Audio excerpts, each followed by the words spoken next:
ਵੀ ਵਿਆਜ ਨੂੰ ਦੇਖ ਕੇ ਜੇ ਤੁਸੀਂ ਵੇਟ ਕਰੀ ਜਾਓਗੇ ਨਾ ਤੇ ਤੁਹਾਨੂੰ ਕੋਈ ਅਲਟੀਮੇਟ ਫਾਇਦਾ ਨਹੀਂ ਹੋਣਾ, ਕਿਉਂਕਿ ਵਿਆਜ ਇੱਕ ਐਸੀ ਚੀਜ਼ ਹੈ, ਇਹ ਹੋ ਸਕਦਾ ਵੀ ਕੱਲ ਨੂੰ ਘਟ ਜਾਵੇ, ਪਰ ਜਿਹੜੀਆਂ ਘਰਾਂ ਦੀਆਂ ਪ੍ਰਾਈਸਿਸ ਹੈਗੀਆਂ ਨਾ ਉਹ ਨਹੀਂ ਘਟ ਰਹੀਆਂ, ਇਹ ਘਟਣ ਦੇ ਬਜਾਏ ਇਹਨਾਂ ਦੇ ਵਧਣ ਦੇ ਚਾਂਸ ਜ਼ਿਆਦਾ ਹੈਗੇ ਆ।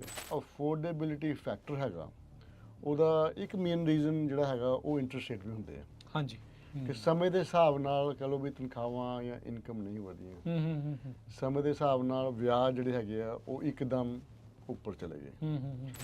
ਜੇ ਤੁਸੀਂ ਕੋਈ ਮੈਂ ਅੱਜ ਕਹਾਂ ਤੁਸੀਂ ਘਰ ਲੈ ਲਓ, ਮੈਂ ਕਹਿੰਦਾ ਯਾਰ ਜੇ ਤੁਸੀਂ ਅਫੋਰਡ ਕਰ ਸਕਦੇ ਹੋ, ਜੇ ਤੁਸੀਂ ਕਿਰਾਏ $3000 ਦੇ ਰਹੇ ਹੋ ਕਿਤੇ ਜਾ ਕੇ, ਜੇ ਤੁਹਾਡਾ ਕਿਰਾਇਆ $3000 ਹੈਗਾ ਤੇ ਜੇ ਤੁਹਾਨੂੰ 3500 ਦੇ ਵਿੱਚ ਘਰ ਮਿਲਦਾ ਨਾ ਤੇ ਬਾਏ ਦਾ ਹਾਊਸ। ਖਾਸ ਕਰ ਜੇ ਤੁਸੀਂ ਫਸਟ ਟਾਈਮ ਹੋਮ ਬਾਇਰ ਹੋ, ਠੀਕ ਹੈ, ਤੇ look into buying a home firm the builder. ਅੱਛਾ ਠੀਕ ਹੈ। 7-8-9% ਵਿਆਜ ਕਿਸੇ ਟਾਈਮ ਦੇ ਉੱਤੇ ਅਮਰੀਕਾ 'ਚ ਇੱਕ ਕਾਮਨ ਚੀਜ਼ ਸੀਗੀ। ਸਹੀ ਗੱਲ ਹੈ ਜੀ। ਈਵਨ ਮੈਂ ਪਹਿਲਾਂ ਵੀ ਸ਼ੋਅ ਦੇ ਵਿੱਚ ਬੜੀ ਕਿਹਾ, ਮੈਂ ਜਿਹੜੇ ਪਹਿਲੇ ਆ ਕੇ ਇੱਥੇ ਘਰ ਲਏ ਸੀਗੇ 90s ਦੇ ਵਿੱਚ, ਤੇ ਉਦੋਂ 11-12-13% ਅਸੀਂ ਕਹਿੰਦੇ ਸੀ ਯਾਰ ਮੈਨੂੰ ਕਿ ਜੇ ਵਿਆਜ 13% ਕਿਸੇ ਨੂੰ 11 ਮੰਨੋ, ਕਹਿੰਦਾ ਇਹ ਮੈਨੂੰ 11 ਮਿਲਿਆ, ਤੈਨੂੰ ਬਹੁਤ ਮਹਿੰਗਾ ਮਿਲਿਆ। ਉਦੋਂ ਇਹ ਗੱਲਾਂ ਹੁੰਦੀਆਂ ਸੀ। ਇੱਥੇ ਤੇ ਹੁਣ 2.5-3% ਤੋਂ ਆ ਕੇ 6% ਆਇਆ। ਫਿਰ ਵੀ ਸਤਿ ਸ੍ਰੀ ਅਕਾਲ।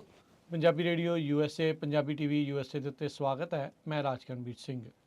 ਅੱਜ ਦੀ ਇਸ ਪ੍ਰੋਗਰਾਮ ਦੇ ਵਿੱਚ ਤੁਹਾਨੂੰ ਜੀ ਆਇਆਂ ਨੂੰ ਆਖਦੇ ਹਾਂ। ਮੇਰੇ ਨਾਲ ਅੱਜ ਗੱਲਬਾਤ ਕਰਨ ਦੇ ਲਈ ਰੀਅਲ ਏਸਟੇਟ ਅਤੇ ਮਾਰਗੇਜ ਦੀ ਦੁਨੀਆ ਬਾਰੇ ਜੁੜ ਚੁੱਕੇ ਨੇ ਜ਼ੈਂਡਰ ਮਾਰਗੇਜ ਅਤੇ ਰੀਅਲ ਏਸਟੇਟ ਦੇ ਮੋਹਨ ਸਿੰਘ ਚੀਮਾ ਜੀ। ਮੋਹਨ ਚੀਮਾ ਜੀ, ਸਵਾਗਤ ਹੈ। ਸਤਿ ਸ੍ਰੀ ਅਕਾਲ, ਜੀ ਆਇਆਂ ਨੂੰ ਜੀ। ਰਾਜਵੀਰ ਜੀ, ਆਪ ਜੀ ਨੂੰ ਅਤੇ ਪੰਜਾਬੀ ਰੇਡੀਓ US ਦੇ ਨਾਲ ਜੁੜੇ ਸਾਰੇ ਸਰੋਤਿਆਂ ਨੂੰ ਮੇਰੇ ਵੱਲੋਂ ਪਿਆਰ ਭਰੀ ਸਤਿ ਸ਼੍ਰੀ ਅਕਾਲ ਜੀ। ਸੋ ਇਸ ਸਾਲ ਦੇ ਵਿੱਚ ਆਪਾਂ ਪਹਿਲਾ ਇਹ ਪ੍ਰੋਗਰਾਮ ਕਰ ਰਹੇ ਹਾਂ। ਪਹਿਲਾਂ ਤਾਂ ਨਵੇਂ ਸਾਲ ਦੀਆਂ ਤੁਹਾਨੂੰ ਵੀ ਵਧਾਈਆਂ, ਤੇ ਨਵਾਂ ਪ੍ਰਸ਼ਾਸਨ ਵੀ ਜਿਹੜਾ ਉਹ ਆ ਗਿਆ ਜੀ। ਟਰੰਪ ਹੁਣਾਂ ਨੇ ਸਹੁੰ ਜਿਹੜੀ ਉਹ ਚੱਕ ਲਈ ਆ। ਗੱਲਾਂ ਕਰਾਂਗੇ ਆਪਾਂ ਰੀਅਲ ਏਸਟੇਟ ਮਾਰਗੇਜ ਦੀਆਂ, ਕੀ ਹੋ ਸਕਦਾ ਹੈ, ਕੀ ਲੋਕ ਆਸਾਂ ਲਾਈ ਬੈਠੇ ਆ, ਕੀ ਤੁਹਾਡੀ ਦੁਨੀਆ ਵਾਲੇ, ਤੁਹਾਡੀ ਇੰਡਸਟਰੀ ਵਾਲਿਆਂ ਨੂੰ ਵੀ ਕੀ ਆਸਾਂ ਉਮੀਦਾਂ ਨੇ। ਪਰ ਉਸ ਤੋਂ ਪਹਿਲਾਂ ਜੇ ਆਪਣੇ ਨੰਬਰਸ ਜਿਹੜੇ ਉਹ ਤੁਸੀਂ ਸ਼ੇਅਰ ਕਰ ਲਿਓ, ਆਈਡੀ ਸ਼ੇਅਰ ਕਰ ਥੈਂਕ ਯੂ ਜੀ, ਥੈਂਕ ਯੂ ਜੀ। ਸੋ ਜ਼ੈਂਡਰ ਮਾਰਗੇਜ ਜਾਂ ਰੀਅਲ ਏਸਟੇਟ ਨਾਲ ਅਸੀਂ ਕੰਮ ਕਰਨੇ ਜੀ। ਜਿਹੜਾ ਸਾਡਾ ਉਹਦੇ ਨਾਲ DRE ਨੰਬਰ ਜਿਹੜਾ ਕਿ ਅਸੀਂ ਰੀਅਲ ਏਸਟੇਟ ਦਾ ਕੰਮ ਕਰਨੇ ਉਹ ਹੈਗਾ 02067197। ਕੰਪਨੀ ਦੇ ਅੰਡਰ ਅਸੀਂ ਮਾਰਗੇਜਸ ਯਾਨੀ ਕਿ ਜਿਹਨਾਂ ਨੇ ਹੋਮ ਲੋਨਸ ਕਰਾਉਣੇ ਹੋਣ ਉਹ ਵੀ ਅਸੀਂ ਕੰਮ ਕਰਨੇ ਆ। ਸੋ ਉਸ ਦਾ ਨੰਬਰ ਜਿਹੜਾ ਹੈਗਾ ਉਹ ਹੈਗਾ NMLS ID ਨੰਬਰ 698952। ਇਸ ਦੇ ਨਾਲ ਜਿਹੜੀ ਕੰਪਨੀ ਦੀ ਆਈਡੀਜ਼ ਹੈਗੀਆਂ ਜੀ, ਕੰਪਨੀ ਦੀ NMLS ID ਨੰਬਰ ਹੈਗੀ ਹੈ 1825688, ਤੇ ਜਿਹੜੀ ਸਾਡਾ DRE ਨੰਬਰ ਹੈਗਾ ਕੰਪਨੀ ਦਾ ਉਹ ਹੈਗਾ 02083716 ਜੀ। ਸੋ ਮੋਹਨ ਚੀਮਾ ਜੀ, ਕੀ ਇਸ ਟਾਈਮ ਦੇਖ ਰਹੇ ਹਾਂ ਟਰੰਪ ਹੁਣਾਂ ਦਾ ਆਪਾਂ ਇੱਕ ਕਾਰਜਕਾਲ ਦੇਖਿਆ, ਦੂਸਰਾ ਕਾਰਜਕਾਲ ਜਿਹੜਾ ਉਹਨਾਂ ਦਾ ਸ਼ੁਰੂ ਹੋਇਆ ਆ, ਉਹਨਾਂ ਨੇ ਅੱਜ ਜਿਹੜੀ ਗੱਲਬਾਤ ਵੀ ਕੀਤੀ ਵੀ ਇੰਟਰਸਟ ਰੇਟ ਜਿਹੜੇ ਉਹ ਘਟਾਏ ਜਾਣ।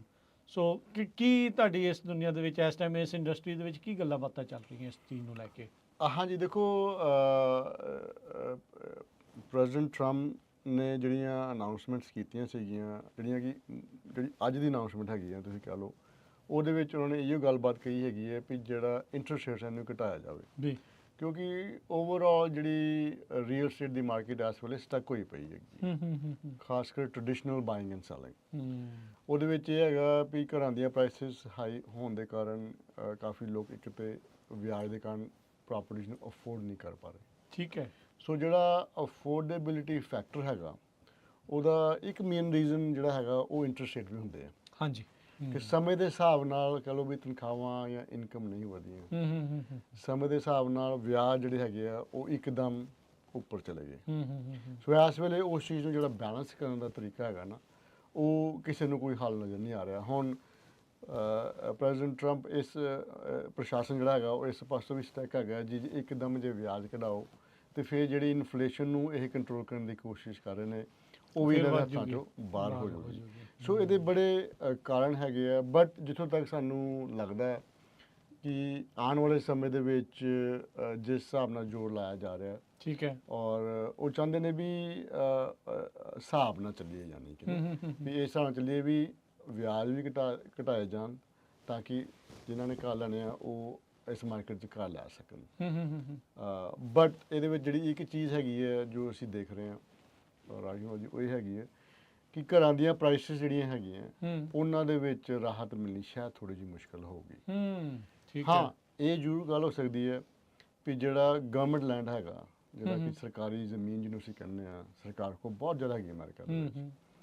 ਤੇ ਪ੍ਰੈਜ਼ੀਡੈਂਟ ਇਲੈਕਟ ਟਰੰਪ ਦੀ ਇੱਕ ਜਿਹੜੀ ਅਨਾਉਂਸਮੈਂਟ ਸੀਗੀ ਡਿਊਰਿੰਗ ਇਲੈਕਸ਼ਨਸ ਦੇ ਵਿੱਚ ਉਹਨਾਂ ਨੇ ਪ੍ਰੋਮਿਸ ਕੀਤਾ ਸੀਗਾ ਵੀ ਇਹ ਜਿਹੜਾ ਗਵਰਨਮੈਂਟ ਓਨ ਲੈਂਡ ਹੈਗਾ ਇਹਨੂੰ ਅਸੀਂ ਰਿਲੀਜ਼ ਕਰਾਂਗੇ ਤੇ ਉਹਦੇ ਵਿੱਚ ਅਫੋਰਡੇਬਲ ਹਾਊਸਿੰਗ ਦਾ ਇਹਨਾਂ ਨੇ ਰੱਖਿਆ ਸੀਗਾ ਵੀ ਉਹ ਬਣਾਵਾਂਗੇ ਤੇ ਉਹਨਾਂ ਨੂੰ ਵਿੱਚ ਲਗੇ ਹੋ ਸਕਦਾ ਵੀ ਕੁਝ ਇਹ ਚੇਂਜਸ ਲਿਆਉਣ ਜਿਹਦੇ ਵਿੱਚ ਬੈਂਕਿੰਗ ਸਿਸਟਮ ਨੂੰ ਵੀ ਕਿਹਾ ਜਾ ਸਕਦਾ ਵੀ ਜਿਹੜੇ ਆਹ ਕਾਰ ਹੈਗੇ ਆ ਇਹਨਾਂ ਦੇ ਉੱਪਰ ਤੁਸੀਂ ਇੰਨੇ ਕੁ ਵਿਆਜ ਤੇ ਇਹਨਾਂ ਤੁਸੀਂ ਵੇਚ ਸਕਦੇ ਹੈਗੇ ਹੋ। ਹੁਣ ਇਹਦਾ ਕੀ ਬਣੂਗਾ ਇਹ ਤੇ ਆਉਣ ਵਾਲਾ ਸਮਾਂ ਦੱਸੂਗਾ, ਪਰ ਇਟ ਇਜ਼ ਏ ਕਹੋ ਵੀ ਨਾ ਟਾਈਮ ਸੈਂਸਿਟਿਵ ਥਿੰਗ, ਇਹਨੂੰ ਥੋੜਾ ਟਾਈਮ ਲੱਗੂਗਾ। ਜੇ ਤੁਸੀਂ ਕੱਲ ਹੀ ਗੱਲਾਂ ਹੋ ਜਾਣ ਉਹ ਨਹੀਂ ਹੋਣੀਆਂ, ਜਦੋਂ ਤੱਕ ਲੱਗਦਾ ਵੀ 5-6 ਮਹੀਨੇ ਦੇ ਵਿੱਚ ਅਸੀਂ ਦੇਖਾਂਗੇ ਵੀ ਇਹ ਕਿਸ ਰੁਖ ਨੂੰ ਜਾਂਦੀ ਹੈਗੀ ਹੈ। ਸੋ ਇਸ ਵੇਲੇ ਜਿਹੜੀ ਮਾਰਕੀਟ ਹੈਗੀ ਹੈ ਥੋੜੀ ਜਿਹੀ ਸਟੈਗਨੈਂਟ ਜਿਹੀ ਹੋਈ ਪਈ ਹੈ। ਵੇਚਣ ਵਾਲਿਆਂ ਨੂੰ ਲੱਗਦਾ ਵੀ ਸਾਨੂੰ ਘਰ ਦੀ ਪ੍ਰਾਈਸ ਪੂਰੀ ਮਿਲ ਜੇ, ਜਿਹੜੇ ਬਾਇਰ ਆ ਉਹ ਡੀਲ ਭਾਲਦੇ ਆ, ਪਰ ਸੈਲਰ ਜਿਹੜਾ ਕਹਿੰਦਾ ਨਹੀਂ ਮੈਂ ਤਾਂ ਇੰਨੇ ਦਾ ਵੇਚਣਾ। ਉਹ ਜਿਹੜੇ ਵਿਆਜ ਹੈਗੇ ਆ ਉਹ ਵੀ ਥੋੜੇ ਇਸ ਵੇਲੇ ਹਾਈ ਹੈਗੇ ਆ। ਸੋ ਮਾਰਕੀਟ ਥੋੜੀ ਜਿਹੀ ਹੈਗੀ ਆ ਇਸ ਵੇਲੇ ਸਟਕ ਜਿਹੀ ਹੋਈ ਪਈ ਹੈ। ਸਟਕ ਜੀ ਜਿਹੜੀ ਉਹ ਹੋਈ ਪਈ ਹੈ। ਸੋ ਖਰੀਦੋ ਫਰੋਖਤ ਦਾ ਜਿਹੜਾ ਇਹ ਕੰਮ ਆ ਜਦੋਂ ਓਪਨ ਹੋਊਗਾ ਥੋੜਾ ਕੰਮ, ਅਫੋਰਡੇਬਿਲਟੀ ਜਦੋਂ ਲੋਕਾਂ ਦੀ ਵੱਧਦੀ ਆ ਤੇ ਉਸ ਚੀਜ਼ ਨੂੰ ਦੇਖਦੇ ਆ। 7-8-9% ਵਿਆਜ ਕਿਸੇ ਟਾਈਮ ਦੇ ਉੱਤੇ ਅਮਰੀਕਾ 'ਚ ਇੱਕ ਕਾਮਨ ਚੀਜ਼ ਸੀਗੀ। ਸਹੀ ਗੱਲ ਹੈ ਜੀ। ਈਵਨ ਮੈਂ ਪਹਿਲਾਂ ਵੀ ਸ਼ੋਅ ਦੇ ਵਿੱਚ ਬੜੀ ਕਿਹਾ, ਮੈਂ ਜਿਹੜੇ ਪਹਿਲੇ ਆ ਕੇ ਇੱਥੇ ਘਰ ਲਏ ਸੀਗੇ 90s ਦੇ ਵਿੱਚ, ਤੇ ਉਦੋਂ 11-12-13% ਅਸੀਂ ਕਹਿੰਦੇ ਸੀ ਯਾਰ ਮੈਨੂੰ ਕਿ ਜੇ ਵਿਆਜ 13% ਕਿਸੇ ਨੂੰ 11 ਮੰਨੋ, ਕਹਿੰਦਾ ਮੈਨੂੰ 11 ਮਿਲਿਆ ਤੈਨੂੰ ਬਹੁਤ ਮਹਿੰਗਾ ਮਿਲਿਆ। ਉਦੋਂ ਇਹ ਗੱਲਾਂ ਹੁੰਦੀਆਂ ਸੀ। ਇੱਥੇ ਤੇ ਹੁਣ 2.5-3% ਤੋਂ ਆ ਕੇ 6% ਆਇਆ। ਫਿਰ ਵੀ ਵਿਆਜਾਂ ਦੀ ਹਜੇ ਵੀ ਕਹਿ ਲਓ ਵੀ ਜਿਹੜੀ ਤੁਸੀਂ ਕਰਵ ਦੇਖੋ ਨਾ ਓਵਰਆਲ ਵੀ ਜਿਹੜੀ ਐਰੋਜ਼ ਹੁੰਦੀਆਂ ਵੀ ਉੱਪਰ ਥੱਲੇ ਜਾਂਦੀਆਂ, ਉਹ ਤੁਹਾਨੂੰ ਇਹ ਦੱਸਣਗੇ ਵੀ ਫਿਰ ਵੀ ਹਜੇ ਸਹੀ ਹੈਗੇ ਆ। ਇਹੀ ਵਿਆਜ ਕੱਲ੍ਹ ਨੂੰ ਜੇ 11-13% ਦਾ ਫਿਰ ਦੇਖੋ ਮਾਰਕੀਟ ਉਧਰ ਨੂੰ ਜਾਊਗੀ।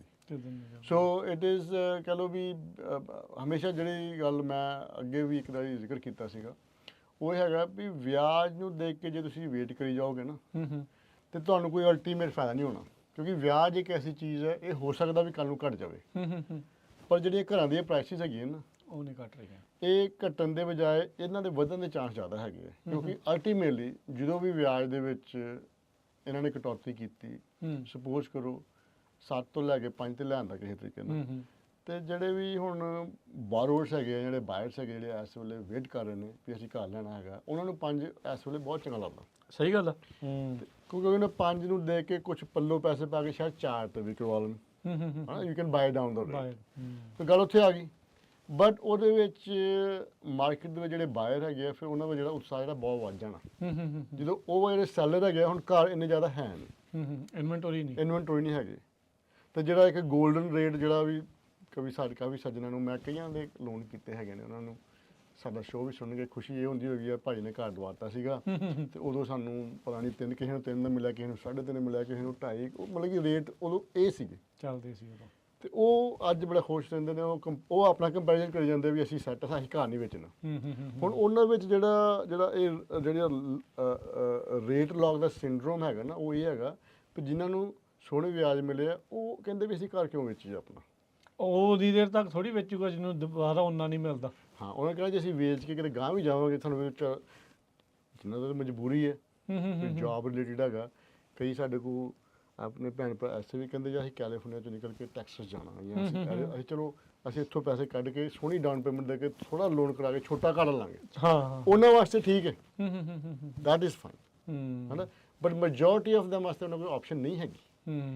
ਹੁਣ ਇੱਥੇ ਫੈਮਿਲੀਜ਼ ਹੈਗੀਆਂ, ਇੱਥੇ ਬੱਚੇ ਸਕੂਲਾਂ ਜਾਂਦੇ, ਸਭ ਕੁਝ ਸੈਟਲ ਹੋਇਆ ਪਿਆ, ਇੱਥੋਂ ਵੀ ਮੂਵ ਹੋਣਾ ਕੋਈ ਐਡੀ ਸੌਖੀ ਗੱਲ ਨਹੀਂ ਹੈਗੀ। ਨਹੀਂ ਇਹ ਤਾਂ ਬਿਲਕੁਲ ਬੋਰੀ ਬਿਸਤਰਾ ਚੱਕ ਕੇ ਦੁਬਾਰਾ ਜਾਣਾ ਨਵੇਂ ਸਿਰ ਤੇ ਔਖਾ ਕੰਮ ਹੁੰਦਾ ਹੈ। ਹਾਂਜੀ, ਸੋ ਜਿੱਥੋਂ ਤੱਕ ਜਿਹੜੀ ਗੱਲ ਆਪਾਂ ਅਸੀਂ ਇਸ ਵੇਲੇ ਇਹ ਕਰ ਰਹੇ ਹੈਗੇ ਆ ਵੀ ਜਿਨ੍ਹਾਂ ਨੂੰ ਤੇ ਵਾਕਈ ਲੋੜ ਹੈਗੀ ਹੈ ਦੇ ਕੈਨ ਸਟਿਲ ਪ੍ਰੋਸੀਡ।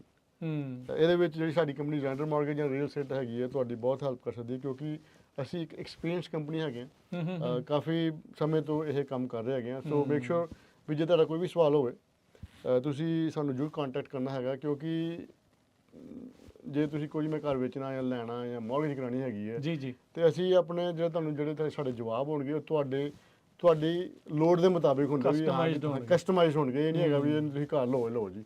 ਮੈਂ ਕਈਆਂ ਨੂੰ ਕਹਿੰਦਾ ਵੀ ਤੁਸੀਂ ਮੈਨੂੰ ਕਈ ਕਹਿੰਦੇ ਘਰ ਵੇਚ ਦਿਓ, ਮੈਂ ਕਹਿੰਦਾ ਭਾਜੀ ਨਾ ਵੇਚੋ। ਠੀਕ ਹੈ, ਜੇ ਮੈਂ ਆਪਣਾ ਮੁਨਾਫਾ ਦੇਖਾਂ ਤਾਂ ਮੈਂ ਕਹਿੰਦਾ ਫਟਾਫਟ ਲਿਸਟਿੰਗ ਕਰੋ, ਮੇਰੇ ਕੋਲ ਤਾਂ ਗਾਹਕ ਵੀ ਹੈਗਾ ਵੇਚਣ ਲੈਣ ਵਾਲਾ, ਤੇ ਮੈਂ ਕੁਝ ਨਾ ਕੁਝ ਕਰਾ ਦੂੰਗਾ।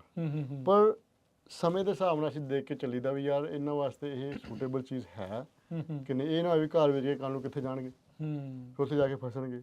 ਸੋ ਇਹ ਜਿਹੜੀਆਂ ਚੀਜ਼ਾਂ ਹੈਗੀਆਂ ਤੁਸੀਂ ਮੇਕ ਸ਼ੋਰ ਕਰੋ ਵੀ ਜਿਹੜਾ ਵੀ ਏਜੰਟ ਹੈਗਾ ਜ਼ਰੂਰੀ ਨਹੀਂ ਹੈ ਤੁਸੀਂ ਸਾਨੂੰ ਕਾਲ ਕਰਨੀ ਹੈ ਬਟ ਮੇਕ ਸ਼ੋਰ ਕਰੋ ਵੀ ਉਹਨਾਂ ਨੂੰ ਐਕਸਪੀਰੀਅੰਸ ਹੋਵੇ। ਇਹ ਨਾ ਹੋਵੇ ਕੋਈ ਨਵਾਂ ਬੰਦਾ ਕੰਮ ਚਾਹ ਹੋਇਆ ਤੇ ਵੀ ਇਹਨਾਂ ਤੋਂ ਕਰਾ ਲਈਏ ਅਸੀਂ ਕੰਮ ਤੇ ਵਧੀਆ ਤੇ ਬਾਅਦ ਚ ਬੰਦਾ ਕੋਈ ਫਸ ਜਾਂਦਾ ਫਿਰ। ਨੰਬਰ ਦੱਸ ਦਿਓ ਹੁਣ ਆਪਣਾ। ਹਾਂਜੀ, ਸੋ ਜੇ ਕਿਸੇ ਦਾ ਵੀ ਕੋਈ ਸਵਾਲ ਹੋਵੇ ਮੇਰਾ ਜਿਹੜਾ ਕੰਟੈਕਟ ਨੰਬਰ ਹੈਗਾ 559 905 2575 559905 2575। ਇਸ ਫੋਨ ਨੰਬਰ ਤੁਸੀਂ ਕਾਲ ਟੈਕਸਟ ਤੇ ਵੌਇਸਮੇਲ ਤਿੰਨ ਤਰੀਕੇ ਨਾਲ ਤੁਸੀਂ ਮੇਰੇ ਨਾਲ ਰਾਬਤਾ ਕੰਮ ਕਰ ਸਕਦੇ ਹੋ। ਸੋ ਇੱਕ ਅਮਰੀਕਨ ਡ੍ਰੀਮ ਆ, ਇੱਕ ਸੁਪਨਾ ਹੈ ਹਰ ਇੱਕ ਦਾ ਇੱਥੇ ਵੀ ਘਰ ਜਿਹੜਾ ਉਹ ਲਿਆ ਜਾਵੇ।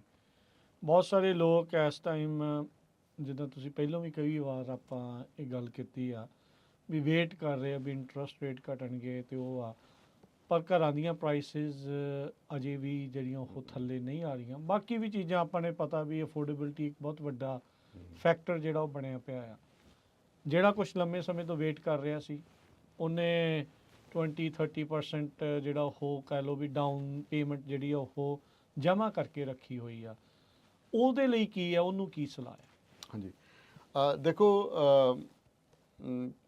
ਘਰ ਲਿਆਉਣ ਦਾ ਜਿਹੜਾ ਸਮਾਂ ਹੈਗਾ ਨਾ ਹਮੇਸ਼ਾ it is always a good time. ਆਪਣੀ ਚੀਜ਼ ਆਪਣੀ ਹੁੰਦੀ ਹੈ। ਆਪਣੀ ਚੀਜ਼ ਹੁੰਦੀ ਹੈ।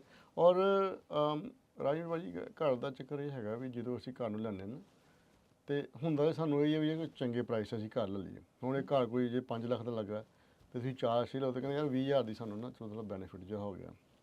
ਬਟ ਇਹ ਜਿਹੜੀ ਤੁਹਾਡੀ ਇਨਵੈਸਟਮੈਂਟ ਹੈਗੀ ਹੈ ਇਹ ਇੱਕ ਬੜੀ ਲੌਂਗ ਟਰਮ ਇਨਵੈਸਟਮੈਂਟ ਹੈਗੀ ਹੈ। ਤੁਸੀਂ ਇਹ ਨਾ ਸੋਚੋ ਵੀ ਮੈਂ ਅੱਜ ਕਰ ਲਿਆ ਇਸ ਮਹੀਨੇ ਦੇ ਵਿੱਚ ਜਨਵਰੀ 'ਚ ਤੇ ਮੈਂ ਮਾਰਚ 'ਚ ਵੇਚ ਕੇ $100 ਲੱਖ ਕਰ ਲੈਣਾ। ਇਹ ਉਹ ਚੀਜ਼ ਨਹੀਂ ਹੈਗੀ। ਇਦਾਂ ਦੀ ਚੀਜ਼ ਇਹ it's a long term investment. ਇਸੇ ਕਾਰਨ ਜਿਹੜੀ ਮੌਰਗੇਜ ਹੈਗੀਆਂ ਉਹ ਇਹ ਨਹੀਂ ਹੁੰਦੀ 2 ਮਹੀਨੇ ਦੀ ਮੌਰਗੇਜ, 30 ਸਾਲ ਦੀ ਮੌਰਗੇਜ ਹੁੰਦੀ ਹੈ ਜਾਂ 20 ਸਾਲ ਦੀ ਹੋਊਗੀ ਜਾਂ 15 ਸਾਲ ਦੀ ਹੋਊਗੀ, ਕਈ 10 ਸਾਲ ਦੀ ਕਰਾਉਂਦੇ ਹੈਗੇ। ਸੋ ਇਹ ਜਿਹੜਾ ਇੱਕ ਐਸੈਟ ਹੈਗਾ ਇਹ ਇੱਕ ਘਰੇਲੂ ਚੀਜ਼ ਜਿਹਨੂੰ ਅਸੀਂ ਕਹਿੰਦੇ ਵੀ ਆਪਣਾ ਘਰ ਹੈਗਾ ਇੱਥੇ ਸਾਡੇ ਫੈਮਿਲੀ ਰਹਿਣਾ, ਅਸੀਂ ਇਹਦੇ ਵਿੱਚ ਇਕੱਠਿਆਂ ਰਹਿਣਾ, ਇਹ ਉਹ ਚੀਜ਼ ਹੈਗੀ ਹੈ। ਸੋ ਜੇ ਤੁਸੀਂ ਕੋਈ ਮੈਂ ਅੱਜ ਕਹਾਂ ਤੁਸੀਂ ਘਰ ਲੈ ਲਓ, ਮੈਂ ਕਹਿੰਦਾ ਯਾਰ ਜੇ ਤੁਸੀਂ ਅਫੋਰਡ ਕਰ ਸਕਦੇ ਹੋ, ਜੇ ਤੁਸੀਂ ਕਿਰਾਏ $3,000 ਦੇ ਰਹੇ ਹੋ ਕਿਤੇ ਜਾ ਕੇ, ਜੇ ਤੁਹਾਡਾ ਕਿਰਾਇਆ $3,000 ਹੈਗਾ ਤੇ ਜੇ ਤੁਹਾਨੂੰ 3500 ਦੇ ਵਿੱਚ ਘਰ ਮਿਲਦਾ ਨਾ ਤੇ ਬਾਏ ਦਾ ਹਾਊਸ। ਠੀਕ ਹੈ, ਹੋ ਸਕਦਾ ਵੀ ਕੱਲ ਨੂੰ ਚੰਗਾ ਸਮਾਂ ਆ ਜਾਵੇ, ਵਿਆਜ ਘਟ ਜਾਣ, ਉਹ ਜਿਹੜੀ ਤੁਹਾਡੀ ਪੇਮੈਂਟ 3500 ਵਾਲੀ ਸ਼ਾਇਦ 2800 'ਚ ਆ ਜਾਏ, ਹੈ ਨਾ, ਤਾਂ ਘਟ ਜਾਊਗੀ ਤੇ ਤੁਸੀਂ ਫਿਰ ਵੀ ਇਹ ਜਿਹੜਾ ਘਰ ਤੁਹਾਡਾ ਹੈਗਾ ਇਹਨੇ ਘਰ ਨੇ ਅਪਰੀਸ਼ੀਏਟ ਕਰਨਾ ਹੀ ਕਰਨਾ, ਕਿਉਂਕਿ ਓਵਰ ਦਾ ਲੌਂਗ ਟਰਮ ਤੁਹਾਡਾ ਜਿਹੜਾ ਪ੍ਰਿੰਸੀਪਲ ਬੈਲੈਂਸ ਆ ਉਹ ਘਟੀ ਜਾਂਦਾ। ਤੁਹਾਡਾ ਮਤਲਬ ਕਿ ਇਕੁਇਟੀ ਵੱਧਦੀ ਜਾਂਦੀ, ਇਕੁਇਟੀ ਤੁਹਾਡੀ ਜਿਹੜੀ ਉਹ ਵੱਧੀ ਜਾਂਦੀ, ਨਾਲੇ ਤੁਸੀਂ ਘਰ 'ਚ ਰਹਿ ਰਹੇ ਹੋ, ਤੁਹਾਡੀਆਂ ਮੈਮੋਰੀਜ਼ ਬਣਦੀਆਂ, ਉਹ ਬੱਚੇ ਵੀ ਹੈਗੇ, ਸਭ ਕੁਛ ਕੋਈ ਤੁਹਾਡਾ ਐਸੈਟ ਕ੍ਰੀਏਟ ਹੋ ਰਿਹਾ। ਔਰ ਸਭ ਤੋਂ ਸੌਖਾ ਤਰੀਕਾ ਅਮਰੀਕਾ ਜਿਹੜਾ ਐਸੈਟ ਕ੍ਰੀਏਸ਼ਨ ਦਾ ਹੈਗਾ ਉਹ ਰੀਅਲ ਸਟੇਟ ਹੀ ਹੈਗੀ ਹੈ। ਕਈ ਲੋਕ ਬਿਜ਼ਨਸ ਲੈਂਦੇ, ਉਹ ਵੀ ਇੱਕ ਰੀਅਲ ਸਟੇਟ ਦਾ ਐਸੈਟ ਬਣ ਜਾਂਦਾ। ਕਈ ਲੋਕ ਜਿਹੜੇ ਹੈਗੇ ਉਹ ਘਰ ਆਪਣੇ ਵਾਸਤੇ ਇੱਕ ਲੈਂਦੇ ਆ, ਫਿਰ ਕਹਿੰਦੇ ਯਾਰ ਇੱਕ ਹੋਰ ਲੈ ਲਈਏ, 2-3 ਇੱਦਾਂ ਕਰਦੇ ਕਰਦੇ ਫਿਰ ਉਹ ਇੱਕ ਤਰ੍ਹਾਂ ਦੇ ਮਤਲਬ ਰੀਅਲ ਸਟੇਟ ਇਨਵੈਸਟਰ ਵੀ ਬਣ ਰਹੇ ਹੈਗੇ ਨੇ। So housing is always a good asset to have. ਇਹਦੇ ਬਾਰੇ ਅਸੀਂ ਨਾ ਮੈਂ ਕਦੀ ਪਹਿਲਾਂ ਨਾ ਕੀਤੀ ਸੀ, ਨਾ ਹੀ ਮੈਂ ਅੱਜ ਨਾ ਕਰਨਾ, ਬਟ ਇੰਨੀ ਗੱਲ ਮੈਂ ਜ਼ਰੂਰ ਕਰਨਾ ਵੀ ਤੁਸੀਂ ਹਾਂ ਇਹ ਜ਼ਰੂਰ ਮੇਕ ਸ਼ੋਰ ਕਰੋ ਵੀ ਤੁਹਾਡੀ ਇਨਕਮ ਚੱਲਦੀ ਰਹੇ, ਵੀ ਤੁਸੀਂ ਜਿਹੜੇ 4 ਪੈਸੇ ਜੇ ਮੈਕਸਿਮਮ ਡਾਊਨ ਪੇਮੈਂਟ ਦਿਓ ਤੁਹਾਡੀ, ਤਾਂ ਕਿ ਤੁਹਾਨੂੰ ਮੌਰਗੇਜ ਇੰਸ਼ੋਰੈਂਸ ਨਾ ਪਵੇ, ਤੁਹਾਡੀ ਪੇਮੈਂਟ ਵੀ ਰੀਜ਼ਨੇਬਲ ਰਹੇ। So those things you have to think about. ਠੀਕ ਹੈ। ਪਿਛਲੇ ਸਾਲ ਦੇ ਵਿੱਚ ਜਾਂਦੇ ਜਾਂਦੇ ਸਰਕਾਰ ਨੇ ਕੁਝ ਇੰਟਰਸਟ ਰੇਟ ਕੱਟ ਵੀ ਕੀਤੇ, 3 ਇੰਟਰਸਟ ਰੇਟ ਕੱਟ ਜਿਹੜੇ ਉਹ ਕੀਤੇ ਆ, ਪਰ ਉਸ ਦੇ ਬਾਵਜੂਦ ਆਪਾਂ ਦੇਖ ਰਹੇ ਹਾਂ ਵੀ ਜਿਹੜੇ ਮੌਰਗੇਜਸ ਰੇਟਸ ਆ ਉਹ ਅਜੇ ਵੀ ਉੱਥੇ ਕੀ ਆ 7%, 8% ਐਵਰੇਜ ਉੱਥੇ ਕੀ ਜਿਹੜੀ ਉਹ ਆ ਰਹੀ ਆ। ਕਦੋਂ ਤੁਹਾਨੂੰ ਲੱਗਦਾ ਵੀ ਇਹ ਹੁਣ ਚਾਂਸ ਹੈਗੇ ਆ ਵੀ ਅਸਲ ਦੇ ਵਿੱਚ ਇਹ ਵਾਕਿਆਂ ਥੱਲੇ ਆਊਗੀ? ਕਿਉਂਕਿ ਇੱਕ ਪਾਸੇ ਆਪਾਂ ਟੈਰਿਫਸ ਦੀ ਗੱਲ ਵੀ ਨਾਲ ਜਿਹੜੀ ਉਹ ਸੁਣ ਰਹੇ ਆ, ਇਹਨਾਂ ਸਾਰੀਆਂ ਚੀਜ਼ਾਂ ਦਾ ਰੀਅਲ ਅਸਟੇਟ ਇੰਡਸਟਰੀ ਦੇ ਉੱਤੇ ਵੀ ਅਸਰ ਪੈਂਦਾ ਹੈ? ਖਾਸ ਨਹੀਂ ਹੈਗਾ ਜੀ। ਜਿਹੜੇ ਇੰਟਰਸਟ ਰੇਟ ਕੱਟਸ ਅਸੀਂ ਸੁਣਦੇ ਹਾਂ ਨਾ ਨਾਰਮਲੀ, ਇਹਦਾ ਮੌਰਗੇਜ ਦੇ ਉੱਪਰ ਬਹੁਤ ਜ਼ਿਆਦਾ ਫਰਕ ਨਹੀਂ ਪੈਂਦਾ ਹੈਗਾ। They are more design for credit cards, car loan payments, ਠੀਕ ਹੈ, ਦੋਜ਼ ਕਾਈਂਡਸ ਆਫ ਥਿੰਗਸ। ਤੇ ਪਰ ਜਿਹੜੀਆਂ ਮੌਰਗੇਜ ਰੇਟਸ ਹੈਗੇ ਇਹਨਾਂ ਦੇ ਉੱਪਰ ਇੰਨਾ ਜ਼ਿਆਦਾ ਥੋੜ੍ਹਾ ਬਹੁਤਾ ਇਫੈਕਟ ਪੈਂਦਾ, ਪਰ ਜ਼ਿਆਦਾ ਨਹੀਂ ਇਫੈਕਟ ਪੈਂਦਾ ਹੈਗਾ। ਹੁਣ ਤੁਸੀਂ ਕਹੋ ਵੀ ਕਦੋਂ ਘਟਣਗੇ, ਇਹ ਤੇ ਸਮਾਂ ਦੱਸੂਗਾ। ਹੋ ਸਕਦਾ ਸਰਕਾਰ ਜ਼ਿਆਦਾ ਪ੍ਰੈਸ਼ਰ ਪਾਵੇ ਕਿਸੇ ਤਰੀਕੇ ਨਾਲ ਬੈਂਕਿੰਗ ਸਿਸਟਮ ਦੇ ਉੱਪਰ, ਸੈਂਟਰਲ ਬੈਂਕਿੰਗ ਸਿਸਟਮ ਦੇ ਉੱਪਰ ਵੀ ਨਹੀਂ ਤੁਸੀਂ ਨਾ ਹੁਣ ਸਾਰੇ ਬੈਂਕਾਂ ਨੂੰ ਅਸੀਂ ਇਹ ਰੂਲ ਦੇ ਰਹੇ ਹੈਗੇ ਆ, ਤੁਸੀਂ ਇਸ ਤਰ੍ਹਾਂ ਕਰਨਾ ਹੈਗਾ। ਬਟ ਇਹਦੇ ਚਾਂਸਸ ਘੱਟ। ਅੱਛਾ, I don't C it we ਕਿੱਦਾਂ ਕਰਨਗੇ, ਕਿਉਂਕਿ ਜਿਵੇਂ ਮੈਂ ਪਹਿਲਾਂ ਕਿਹਾ ਸੀ ਵੀ ਜੇ ਜੋਰ ਲਾ ਕੇ ਇਹਨਾਂ ਨੇ ਕਿਸੇ ਤਰੀਕੇ ਨਾਲ ਘਟਾਵੇ ਤੇ ਫਿਰ ਇਹਨਾਂ ਦੀ ਇਨਫਲੇਸ਼ਨ ਹੈਗੀ ਹੈ ਉਹ ਆਊਟ ਆਫ ਕੰਟਰੋਲ ਹੋ ਜਾਊਗੀ, ਐਂਡ ਦੇ ਡੋਂਟ ਵਾਂਟ ਦੈਟ। ਟੈਰਿਫ ਦੇ ਲਾਗੇ ਫਿਰ ਥੋੜੀ ਜਿਹੀ ਹੋਰ ਪ੍ਰੋਬਲਮ ਕ੍ਰੀਏਟ ਹੋ ਸਕਦੀ ਹੈ, ਕਿਉਂਕਿ ਜਿਹੜੀਆਂ ਫਿਰ ਬਾਕੀਆਂ ਚੀਜ਼ਾਂ ਜੇ ਮਹਿੰਗੀਆਂ ਹੋਣਗੀਆਂ ਅਫੋਰਡੇਬਿਲਟੀ ਤੇ ਫੇਰ ਫਰਕ ਪੈ ਜਾਣਾ। ਘਰ ਬਣਾਉਣੇ ਵੀ ਮਹਿੰਗੇ ਹੋਣਗੇ, ਵੀ ਘਰਾਂ ਦੀਆਂ ਜਿਹੜੀਆਂ ਪ੍ਰਾਈਸਿਸ ਆ ਉਹ ਫਿਰ ਹੋਰ ਉੱਪਰ ਨੂੰ ਜਾਣਗੀਆਂ। ਸੋ ਆਈ ਥਿੰਕ ਜਿਹੜਾ ਜੋ ਮੇਰਾ ਖਿਆਲ ਹੈਗਾ ਉਹ ਇਹ ਹੈਗਾ ਵੀ ਤੁਸੀਂ ਇਸ ਸਮੇਂ ਇਹੀਓ ਸੋਚ ਲਓ ਵੀ ਇਹੀਓ ਵਿਆਜ ਹੈਗੇ, ਔਰ ਇਹਦੇ ਵਿਆਜ ਤੇ ਮੈਨੂੰ ਜੇ ਕੋਈ ਘਰ ਚੰਗਾ ਮਿਲਦਾ ਹੈਗਾ ਤੇ ਤੁਸੀਂ ਲੈ ਲਓ।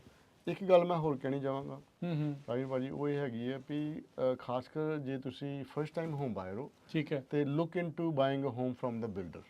ਅੱਛਾ ਠੀਕ ਹੈ। ਔਰ ਰੀਜ਼ਨ ਇਹ ਹੈਗਾ ਵੀ ਜਿਹੜੇ ਬਿਲਡਰਸ ਹੈਗੇ ਆ ਉਹ ਇਨਸੈਂਟਿਵ ਤੁਹਾਨੂੰ ਦਿੰਦੇ ਕਲੋਜ਼ਿੰਗ ਕਾਸਟ ਤੇ, ਠੀਕ ਹੈ, ਤੇ ਉਹਨਾਂ ਦੇ ਵਿਆਜ ਵੀ ਕਹ ਲਓ ਵੀ 2-2.5% ਤੋਂ ਘੱਟ ਹੋ ਜਾਂਦੇ, ਕਿਉਂਕਿ ਉਹ ਬਾਈ ਡਾਊਨ ਕਰ ਲੈਂਦੇ ਰੇਟ ਨੂੰ। ਓਕੇ, ਉਹ ਕਹਿੰਦੇ ਚਲੋ 30,000 ਦੇ ਦਿੰਦੇ ਆ ਜਾਂ 20,000 ਦੇ ਦਿੰਦੇ ਆ, ਤੇ ਉਹਦੇ ਨਾਲ ਇਹ ਹੋ ਜਾਂਦਾ ਵੀ ਤੁਹਾਡਾ ਜਿਹੜਾ ਕਹ ਲਓ ਵੀ ਤੁਹਾਡੀ ਵਿਆਜ ਦੇ ਵਿੱਚ ਜਿਹੜੀ ਪੇਮੈਂਟ ਹੈਗੀ ਉਹਦੇ ਕਾਰਨ ਜਿਹੜੀ ਪੇਮੈਂਟ ਹੈਗੀ ਉਹ ਮੋਰ ਰੀਜ਼ਨੇਬਲ ਥੋੜੀ ਬਣ ਜਾਂਦੀ ਹੈਗੀ। ਤੇ ਜੇ ਤੁਸੀਂ ਫਸਟ ਟਾਈਮ ਹੋਮ ਬਾਇਰ ਹੋ ਜਾਂ ਤੁਸੀਂ ਇਨਵੈਸਟ ਕਰਨਾ ਚਾਹੁੰਦੇ ਹੋ ਕਿਸੇ ਪ੍ਰਾਪਰਟੀ ਦੇ ਵਿੱਚ, try to buy from a builder. ਠੀਕ ਹੈ, ਤੇ ਅਸੀਂ ਬਿਲਡਰਾਂ ਨਾਲ ਸਾਰਾ ਕੰਮ ਕਰਨੇ ਆ। ਠੀਕ ਹੈ। ਲੋਨ ਤੁਹਾਡਾ ਉੱਥੇ ਹੋ ਸਕਦਾ, ਪਰ ਜਿਹੜਾ ਰੀਅਲ ਸਟੇਟ ਦਾ ਕੰਮ ਹੈ ਅਸੀਂ ਹੋ ਸਕਦਾ ਵੀ ਤੁਹਾਨੂੰ ਥੋੜਾ ਬਹੁਤਾ ਹੋਰ ਨੈਗੋਸ਼ੀਏਟ ਕਰਾ ਲਈਏ, ਕਿਉਂਕਿ ਸਾਡੀ ਜਿਹੜੀ ਰੀਅਲ ਸਟੇਟ ਏਜੰਸੀ ਬੜੀ ਕਹ ਲਓ ਵੀ ਇੱਕ ਪਾਵਰਫੁਲ ਕੰਪਨੀ ਹੈਗੀ ਹੈ ਜੀ, ਅਸੀਂ ਹਰ ਇੱਕ ਬਿਲਡਰ ਸਾਡੇ ਰਿਸ਼ਤੇ ਬਣੇ ਹੋਏ ਨੇ, ਉਹਨਾਂ ਨਾਲ ਸਾਡਾ ਕਹ ਲਓ ਵੀ ਕੰਮ ਚੱਲਦਾ ਰਹਿੰਦਾ ਹੈਗਾ। ਠੀਕ ਹੈ, ਔਰ ਕਈ ਵਾਰੀ ਉੱਥੇ ਜਾ ਕੇ ਉਹਨਾਂ ਲੋਨ ਨਹੀਂ ਹੋਵੇ ਫਿਰ ਵੀ ਅਸੀਂ ਕਹ ਲਓ ਵੀ ਤੁਹਾਡੀ ਲੋਨ ਦੇ ਵਿੱਚ ਮਦਦ ਵੀ ਕਰ ਸਕਦੇ ਹੈਗੇ। ਠੀਕ ਹੈ। ਸੋ ਜਿਹੜੇ ਫਸਟ ਟਾਈਮ ਹੋਮ ਬਾਇਰਸ ਹੈਗੇ ਆ, ਜੇ ਤੁਸੀਂ ਪਹਿਲੀ ਵਾਰੀ ਘਰ ਲੈਣਾ ਹੈਗਾ ਤੇ ਕੋਸ਼ਿਸ਼ ਇਹ ਕਰੋ ਵੀ ਸ਼ਾਇਦ ਤੁਸੀਂ ਨਵੀਂ ਕੰਸਟਰਕਸ਼ਨ ਜਿਹੜੀ ਹੈਗੀ ਹੈ ਉੱਥੇ ਜਾ ਕੇ ਥੋੜੀ ਗੱਲਬਾਤ ਕਰੋ, ਬਟ ਮੇਕ ਸ਼ੋਰ ਸਾਡੀ ਕੰਪਨੀ ਤੁਸੀਂ ਕਾਲ ਕਰੋ ਤਾਂ ਕਿ ਅਸੀਂ ਤੁਹਾਨੂੰ ਰਿਪਰੈਜ਼ੈਂਟ ਕਰ ਸਕੀਏ ਰੀਅਲ ਸਟੇਟ ਵਾਸਤੇ। ਮਾਰਗੇਜ ਦੇ ਨਾਲ ਨਾਲ ਰੀਅਲ ਏਸਟੇਟ ਦਾ ਵੀ ਕੋਈ ਵੀ ਕੰਮ ਆ ਤਾਂ ਹਾਂਜੀ, ਤੇ ਮਾਰਗੇਜ ਦਾ ਹੀ ਜੇ ਉੱਥੇ ਨਹੀਂ ਹੁੰਦੀ ਹੋਏਗੀ ਤਾਂ ਅਸੀਂ ਦੇਖ ਲਵਾਂਗੇ, ਬਟ ਉਹਦੇ ਵਿੱਚ ਇਹ ਹੈਗਾ ਵੀ ਰੇਟਸ ਦੇ ਵਿੱਚ ਥੋੜੇ ਬਹੁਤੇ ਉਹ ਕਾਫੀ ਇਸ ਵੇਲੇ ਨੰਬਰ 1 ਤੇ ਉਹੀ ਚੱਲ ਰਹੇ ਹੈਗੇ। ਠੀਕ ਹੈ ਜੀ, ਤੁਹਾਡੇ ਬੈਂਕ ਨੇ ਤੁਹਾਨੂੰ ਉਹ ਰੇਟ ਨਹੀਂ ਦੇਣਾ ਜੋ ਤੁਹਾਨੂੰ ਇਸ ਵੇਲੇ ਬਿਲਡਰ ਰੇਟ ਦੇ ਰਿਹਾ ਹੈਗਾ। ਸੋ ਇਸ ਵੇਲੇ ਜਿਹੜਾ ਬਿਲਡਰਾਂ ਦਾ ਕੰਮ ਹੈਗਾ ਉਹਦੇ ਵਿੱਚ ਕੋਈ ਜ਼ਿਆਦਾ ਰੁਕਾਵਟ ਨਹੀਂ ਪੈ ਰਹੀ। ਸੋ ਨੰਬਰ ਇੱਕ ਵਾਰੀ ਫੇਰ ਸ਼ੇਅਰ ਕਰ ਲਿਓ ਮੋਹਨ ਜੀ। ਹਾਂਜੀ, ਸੋ ਜੇ ਕਿਸੇ ਦਾ ਕੋਈ ਵੀ ਸਵਾਲ ਹੋਵੇ, ਅਸੀਂ ਖਾਸ ਕਰਕੇ ਕੈਲੀਫੋਰਨੀਆ ਦੀ ਗੱਲ ਕਰ ਰਹੇ ਹਾਂ। ਜੀ ਜੀ, ਕੈਲੀਫੋਰਨੀਆ ਦੇ ਕਿਸੇ ਸ਼ਹਿਰ ਦੇ ਵਿੱਚ ਭਾਵੇਂ ਤੁਸੀਂ ਮੰਟੀਕੇ ਚੋਂ, ਮਰਸੈਡ ਚੋਂ, ਸੈਕਰਾਮੈਂਟੋ ਚੋਂ, ਬੇਕਰਸਫੀਲਡ ਚੋਂ, LA ਚੋਂ, ਜੇ ਸਾਡਾ ਫ੍ਰੈਸਨੋ ਨਾ ਭੁੱਲਿਓ ਜਿੱਥੇ ਫ੍ਰੈਸਨੋ ਸਾਡਾ ਹੱਬ ਹੈਗਾ ਜੀ, ਇਹ ਸਾਡਾ ਆਪਣਾ ਪਿੰਡ ਹੈਗਾ। ਚਲੋ ਵੱਡੇ ਸ਼ਹਿਰ ਦੇ ਮੁਕਾਬਲੇ ਜਿਸ ਨੂੰ ਪਿੰਡ ਹੀ ਕਹਿੰਦੇ ਆ। ਸਹੀ ਗੱਲ ਹੈ। ਬਟ ਜਿਹੜਾ ਸਾਡਾ ਕੰਮ ਹੈ, ਦੇਖੋ ਅੱਜ ਕੱਲ੍ਹ ਦੇ ਈਮੇਲ ਤੇ ਹੁੰਦਾ ਕੰਮ। ਹਾਂਜੀ ਹਾਂਜੀ, ਸਹੀ ਗੱਲ ਹੈ। ਕੋਈ ਬੰਦਾ ਇੰਡੀਆ ਤੋਂ ਕਾਲ ਕਰਦਾ, ਕੋਈ ਸਾਨੂੰ UK ਤੋਂ ਵੀ ਕਾਲ ਆਉਂਦੀ ਹੈ, ਅਸੀਂ ਕਈਆਂ ਦੇ ਲੋਨ ਕਰਨੇ ਆ ਆਸਟ੍ਰੇਲੀਆ ਤੋਂ ਇਨਵੈਸਟਰਸ ਸਾਡੇ ਕੋਲ, ਉਹਨਾਂ ਵਾਸਤੇ ਵੀ ਫੋਰਨ ਨੈਸ਼ਨਲ ਵਾਸਤੇ ਵੀ ਲੋਨਸ ਹੈਗੇ ਨੇ। ਠੀਕ ਹੈ। ਸੋ ਜੇ ਕਿਸੇ ਵੀ ਭੈਣ ਭਰਾ ਦਾ ਕੋਈ ਸਵਾਲ ਹੋਵੇ, ਔਰ ਜੇ ਖਾਸ ਕਰਕੇ ਤੁਹਾਨੂੰ ਕਿਤੇ ਮਾਰਗੇਜ ਵਿੱਚ ਕੋਈ ਪ੍ਰੋਬਲਮ ਆ ਰਹੀ ਹੈਗੀ ਹੈ, ਜਾਂ ਕੋਈ ਰੀਅਲ ਏਸਟੇਟ ਦਾ ਸਵਾਲ ਆ ਗਿਆ ਵੀ ਕਿਸੇ ਦਾ ਨਾਂ ਘਰ 'ਚ ਪਾਉਣਾ ਹੈ, ਕਢਾਉਣਾ ਹੈ, ਬੜੇ ਕੰਮ ਹੁੰਦੇ ਆ, ਤੁਸੀਂ ਨੰਬਰ ਲਿਖ ਕੇ ਰੱਖ ਲਓ, ਇਹ ਤੁਹਾਡੇ ਜ਼ਰੂਰ ਕੰਮ ਆਊਗਾ। ਸੋ ਜਿਹੜਾ ਮੇਰਾ ਨੰਬਰ ਹੈਗਾ ਉਹ ਹੈਗਾ ਜੀ 559 905 2575, 559 905 2575 ਜੀ। ਜੀ, ਸੋ ਬਿਲਕੁਲ। ਸੋ ਹੋਪਫੁਲੀ ਜਿਹੜੀਆਂ ਸਾਰੀਆਂ ਚੀਜ਼ਾਂ ਬਦਲਣ, ਰੀਅਲ ਏਸਟੇਟ ਦੇ ਵਿੱਚ ਜਿਹੜੀ ਸਟੈਗਨੇਸ਼ਨ ਆਈ ਹੋਈ ਹੈ, ਇਸ ਟਾਈਮ ਰੁਕਾਵਟ ਆਈ ਆ, ਇਹ ਥੋੜੀ ਜਿਹੀ ਹਿਲਜੁਲ ਜਿਹੜੀ ਉਹ ਹੋਵੇ। ਤੇ ਇੱਕ ਜਾਂਦੇ ਜਾਂਦੇ ਇਹ ਜ਼ਰੂਰ ਮੋਹਨ ਚੀਮਾ ਜੀ ਦੱਸਿਓ ਵੀ ਆਪਣੀ ਕਮਿਊਨਿਟੀ ਦੇ ਵਿੱਚ ਇਹ ਵੀ ਇਸ ਟਾਈਮ ਆਈ ਥਿੰਕ ਦੇਖਣ ਨੂੰ ਮਿਲ ਰਿਹਾ ਵੀ ਕਈ ਜਣੇ ਸੈੱਲ ਵੀ ਕਰਨਾ ਸ਼ੁਰੂ ਕਰ ਰਹੇ ਆ। ਸੋ ਉਹਨਾਂ ਸੈਲਰਸ ਦੀ ਤੁਸੀਂ ਕੀ ਹੈਲਪ ਕਰ ਸਕਦੇ ਹੋ? ਹਾਂਜੀ, ਦੇਖੋ ਜੇ ਤੁਸੀਂ ਪ੍ਰਾਪਰਟੀ ਓਨ ਕਰਦੇ ਹੋ ਜਾਂ ਤੁਹਾਡੇ ਕੋਲ ਇੱਕ ਦੋ ਐਕਸਟਰਾ ਪ੍ਰਾਪਰਟੀਜ਼ ਹੈਗੀਆਂ, ਔਰ ਇਸ ਵੇਲੇ ਕਹ ਲਓ ਵੀ ਕੰਡੀਸ਼ਨ ਹਰ ਇੱਕ ਦੀ ਸੇਮ ਨਹੀਂ ਹੈਗੀ। ਬਿਲਕੁਲ। ਸਾਡੇ ਕਾਫੀ ਭੈਣ ਭਰਾ ਟਰੱਕਿੰਗ ਬਿਜ਼ਨਸ ਵੀ ਹੈਗੇ ਨੇ, ਉਹ ਵੀ ਕਾਫੀ ਉਹਨਾਂ ਨੇ ਸਲਗਿਸ਼ ਟਾਈਮ ਦੇਖਿਆ ਲਾਸਟ। ਹਾਂਜੀ, ਚੱਲ ਰਿਹਾ ਬਿਲਕੁਲ। So it's not easy, but ਕਈ ਵਾਰੀ ਕਈਆਂ ਦਾ ਵਿਚਾਰ ਹੁੰਦਾ ਯਾਰ ਅਸੀਂ ਨਾ ਇੱਥੋਂ ਵੇਚ ਕੇ, ਕੋਈ ਕਹਿੰਦਾ ਅਸੀਂ ਇੰਡੀਆਨਾ ਜਾਣਾ, ਕੋਈ ਕਹਿੰਦਾ ਅਸੀਂ ਜਾਰਜੀਆ ਜਾਣਾ ਹੈਗਾ, ਅਸੀਂ ਜਿੰਨੇ ਪੈਸੇ ਨਿਕਲ ਗਏ ਵੱਧ ਤੋਂ ਵੱਧ ਪੈਸੇ ਦੇ ਕੇ ਉੱਥੇ ਛੋਟਾ ਘਰ ਲੈਣ ਲਈ ਅਸੀਂ ਰੈਡੀ ਹਾਂ, ਇੱਥੋਂ ਅਸੀਂ ਨਿਕਲਣਾ ਚਾਹੁੰਦੇ ਹਾਂ। ਜੇ ਤੁਸੀਂ ਘਰ ਵੇਚਣਾ ਚਾਹੁੰਦੇ ਹੋ, ਜੇ ਸਾਡੀ ਕੰਪਨੀ ਤੁਸੀਂ ਕਾਲ ਕਰ ਸਕਦੇ ਹੋ, ਕਿਉਂਕਿ ਸਾਡੇ ਵਿੱਚ ਸਾਡੀ ਕੰਪਨੀ 'ਚ ਇੱਕ ਇਹ ਗੱਲ ਹੈਗੀ ਹੈ ਵੀ ਅਸੀਂ ਕਈ ਲੋਕਾਂ ਨੇ ਅਪਲਾਈ ਕੀਤਾ ਲੋਨ ਵਾਸਤੇ, ਉਹ ਘਰ ਲੱਭਦੇ। ਸਾਡੇ ਕੋਲ ਬਾਇਰਸ ਇੱਕ ਤਾਂ ਸਾਨੂੰ ਕਈ ਅਰਸਿਆਂ ਤੋਂ ਕੰਮ ਹੋ ਗਿਆ ਸੀ, ਕਾਫੀ ਸਮੇਂ ਤੋਂ ਕੰਮ ਹੋ ਗਿਆ। ਸਾਡੀ ਜਿਹੜੀ ਪਾਈਪਲਾਈਨ ਹੈਗੀ ਹੈ ਜਾਂ ਸਾਡੇ ਕੋਲ ਵੀ ਕਸਟਮਰ ਬੇਸ ਹੈਗਾ, ਉਹ ਐਸੇ ਬਿਲਕੁਲ ਸੋਲਿਡ ਹੈਗਾ। ਸੋ ਕਈ ਵਾਰੀ ਹੁੰਦਾ ਵੀ ਜੇ ਕਿਸੇ ਨੇ ਕੋਈ ਜੇ ਤੁਸੀਂ ਘਰ ਸਹੀ ਪੈਸੇ ਲਾਓ ਤੇ ਸਾਡੇ ਮੁਤਾਬਿਕ ਚੱਲੋ, ਅਸੀਂ ਤੁਹਾਨੂੰ ਗਾਈਡ ਕਰਾਂਗੇ। ਇਹ ਨਾ ਹੋਵੇ ਵੀ ਤੁਸੀਂ ਕੁਝ ਅਸੀਂ ਤੇ ਆਪਣੇ ਹਿਸਾਬ ਨਾਲ ਪ੍ਰਾਈਸ ਲੈਣੀ ਹੈ, ਤੇ ਕਈ ਵਾਰੀ ਫਿਰ ਮੈਂ ਨਾ ਵੀ ਕਰ ਦਿੰਦਾ, ਕਿਉਂਕਿ ਜਿਹੜੀ ਚੀਜ਼ ਨਹੀਂ ਵਿਕਣੀ ਉਹਨੂੰ ਲਾਉਣਾ ਉਸ ਪ੍ਰਾਈਸ, ਹਰ ਇੱਕ ਚੀਜ਼ ਦਾ ਪ੍ਰਾਈਸ ਆ। ਅਸੀਂ ਤੁਹਾਨੂੰ ਅਸੀਂ ਤੇ ਈਵਨ ਮੈਂ ਤਾਂ ਕਈ ਨੇ ਸੁਜੈਸਟ ਕੀਤਾ ਤੁਸੀਂ ਅਪਰੇਜ਼ਲ ਕਰਾ ਕੇ ਦੇਖ ਹੀ ਲਓ ਪਹਿਲਾਂ, 400-500 ਲੱਗਦਾ, ਤੁਹਾਨੂੰ ਪਤਾ ਚੱਲ ਜਾਊਗੀ ਤੁਹਾਡੀ ਕਿੰਨੇ ਘਰ ਦੀ ਵੈਲਿਊ ਹੈ, ਬੈਂਕ ਨੇ ਕਿੰਨੀ ਵੈਲਿਊ ਪਾਉਣੀ। ਠੀਕ ਹੈ ਜੀ। ਸੋ ਸਹੀ ਤਰੀਕੇ ਨਾਲ ਘਰ ਲਾਵਾਂਗੇ ਤਾਂ ਵਿਕੂਗਾ। ਸੋ ਜੇ ਕਿਸੇ ਨੂੰ ਕੋਈ ਹੈਲਪ ਚਾਹੀਦੀ ਹੈਗੀ ਹੈ ਘਰ ਵੇਚਣ ਦੇ ਵਿੱਚ, ਤੇ we are good and we have a good customer base. ਤੁਸੀਂ ਸਾਨੂੰ ਤੁਸੀਂ ਕਾਲ ਕਰਕੇ ਦੱਸ ਸਕਦੇ ਹੋ ਵੀ ਆਹ ਮੇਰਾ ਘਰ ਆ, ਇੰਨੇ ਬੈਡਰੂਮ ਹੈ, ਅਸੀਂ ਘਰ ਜਾ ਕੇ ਦੇਖ ਕੇ ਵੀ ਆਉਂਦੇ ਠੀਕ ਹੈ ਔਰ ਫਿਰ ਇਸਨੂੰ ਲਿਸਟ ਵੀ ਕਰਨੇ ਆ। ਇਹ ਪੂਰੇ ਕੈਲੀਫੋਰਨੀਆ ਦੇ ਵਿੱਚ ਅਸੀਂ ਸਰਵਿਸ ਪ੍ਰੋਵਾਈਡ ਕਰਨੀ ਹੈ। ਨੰਬਰ ਦੱਸ ਦਿਓ ਤੇ ਫਿਰ ਆਪਾਂ ਇਜਾਜ਼ਤ ਹਾਂਜੀ ਲੈਂਦੇ ਆ ਜੀ। ਹਾਂਜੀ ਜ਼ਰੂਰ ਜੀ। ਸੋ ਨੰਬਰ ਹੈਗਾ ਜੀ 559 905 2575 559 905 2575 ਜੀ। So thank you Mohan Cheema ਜੀ, ਮਿਹਰਬਾਨੀ। ਮਿਲਦੇ ਆ ਫਿਰ ਅਗਲੀ ਵਾਰ। ਸਭ ਨੂੰ